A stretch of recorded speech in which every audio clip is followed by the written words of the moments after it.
Hey guys, welcome back to another motovlog. I got off work a while ago, about an hour ago. I've just been out riding around, enjoying the weather and whatnot, but I figured I might as well at least talk about something or anything. But what exactly, I'm not quite certain. It's been a busy busy month. As in a couple videos ago, I mentioned that I was on travel, and then I was going on travel again, and so it ended up being out of 30 days, I spent 25 nights in a hotel. And that's only the beginning of it, because it looks like I'll be going out to California towards the end of the month, the beginning of next month, at least twice within the next 3 months. I'll be going out to California at least 3 times for different meetings, so racking up those miles and those hotel points and enterprise points, which I guess is kind of nice. By the third visit, I'll be up to the next tier at enterprise, so I'll get slightly better vehicles to choose from, which will be nice. But I do have a fun story. I don't think I told this one yet, and if I have, oh well. But last week I had a meeting out in I haven't told this one. Last week I had a meeting out in upstate New York. No fun. Behind a cop. Had a meeting out in upstate New York, and rental car was for me, my boss, and another coworker to all go to this meeting.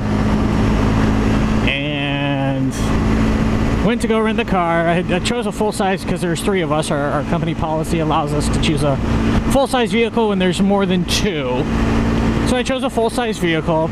I get there and they give me a Honda Sonata, I think is what it was. Not a full-size vehicle. I said whatever.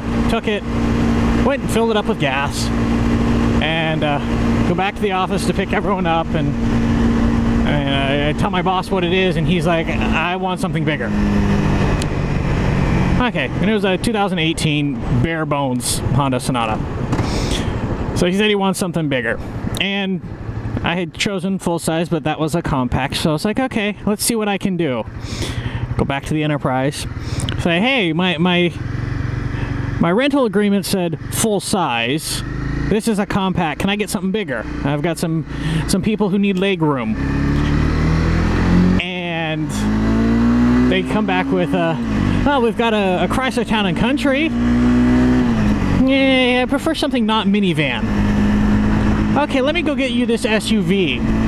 It was a 2019 Ford Expedition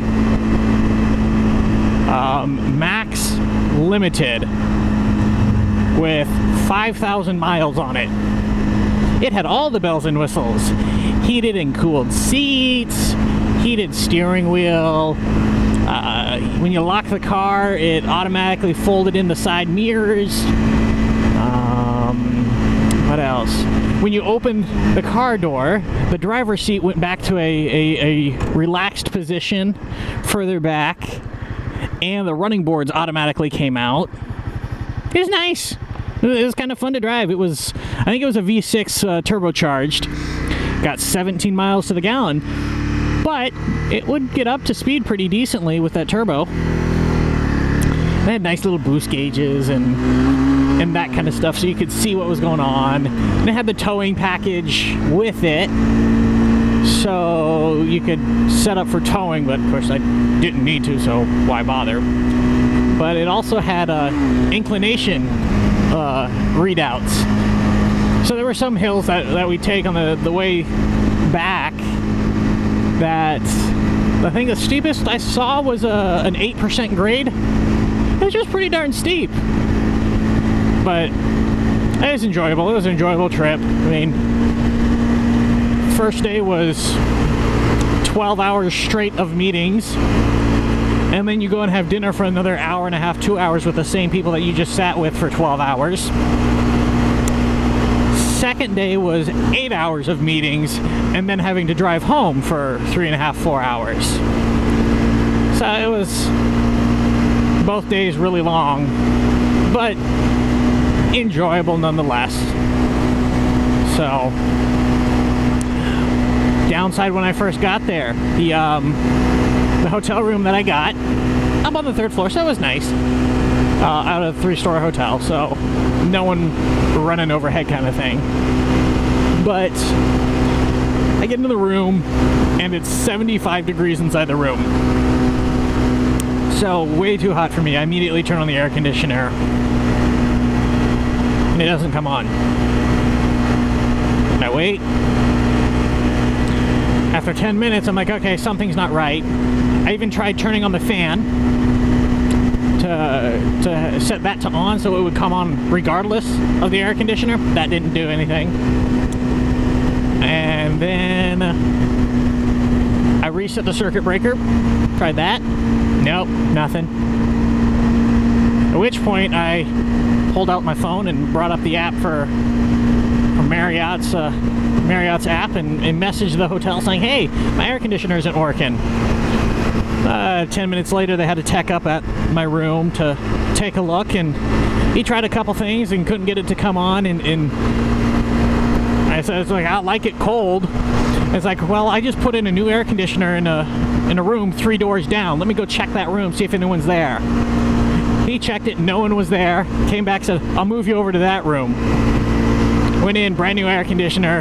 Room was at 65 degrees. And I kept the air conditioner on the entire time I was there.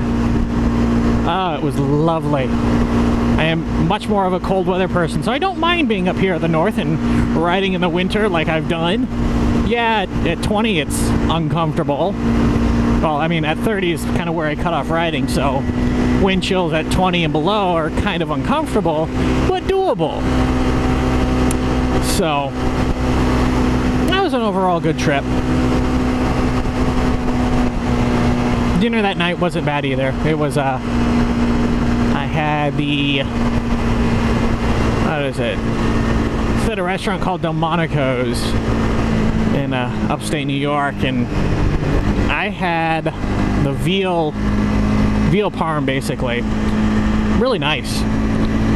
But, yeah, this dinner is one of those things where the work I'm in, I get a per diem for food while on travel. And it's one of those trips where you know you're blowing your per diem on dinner. Per diem there was $56 a day. So it was, you know you're blowing that on dinner. I think for 19 of us, the total bill was after tip about $1,000.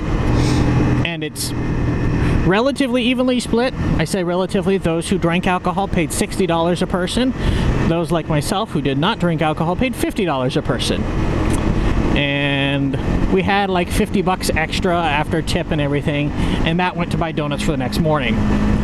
But yeah, it was one of those kind of, yeah, you know your per diem shot, but so be it. But it wasn't bad. So yeah, that's pretty much it. That's all I was going to talk about. I guess I can spoil what I got in the last video where I showed me going into a gun store. I bought myself an FN57. Shoots a 5.7mm round. It's a unique round, originally designed for the P90 and the PS90. It looks like what you would consider an AR kind of looking round, pointy, neck down, larger brass casing, but it is designed for armor piercing, was the genesis behind the round. and they make it in a pistol. I mean, it's for bullpup SMGs and submachine, or yeah, SMGs and whatnot. But they do make a pistol variant. If you play the game, well, a lot of games have them, but Rainbow Six Siege has a variant for the FBI loadouts. It's called, I think, the US 57 or something like that. It's the knockoff or the copy version for the game's sake of the FN 57. So I got it. I've shot it before. I haven't shot mine yet, but I've shot one before and I really enjoyed it. So I figured might as well get one of those. But yeah, that's about does it. I'm heading home, so I'll call this video here. Thanks for watching. I hope you enjoyed it.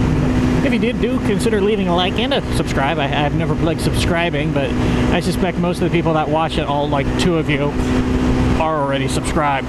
But if you're not, please do subscribe. I try to get one of these videos out every Saturday, and then throughout the rest of the week, it's gaming videos. So, thanks for watching. Bye.